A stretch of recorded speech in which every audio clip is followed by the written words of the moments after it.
President Alexander Grant stood confidently at the podium, announcing a bold new plan. The world watched in shock as he declared intentions to invade Greenland without warning. He looked determined, saying, "Greenland will no longer be a threat to our national security." The military prepared swiftly, with General Roberts briefing the troops on the operation. Outside the White House, protesters gathered, chanting slogans against the invasion plan.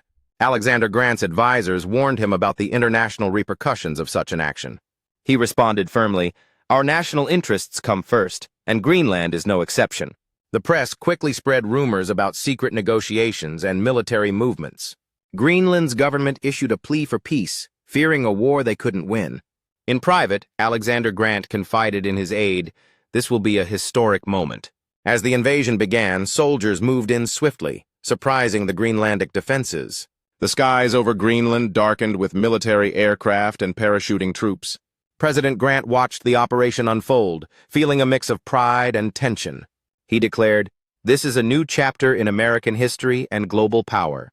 Meanwhile, international leaders condemned the invasion, calling it unjustified. The United Nations summoned an emergency meeting to discuss the crisis. Diplomats pleaded for restraint, but Grant was determined to proceed. News outlets across the world reported on the aggressive move made by the U.S. government. Greenland's president appealed directly to Alexander Grant for peace and diplomacy.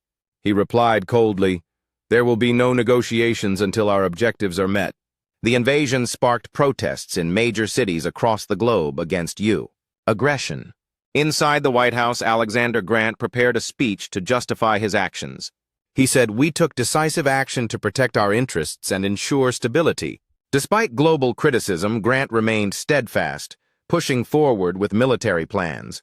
The story of the invasion spread rapidly, becoming a defining moment in history. Historians later debated whether Grant's decision was justified or reckless. Alexander Grant's legacy was forever altered by this controversial act. Some called him a hero. Others condemned him as a warmonger and aggressor. The invasion of Greenland changed international relations and American foreign policy forever.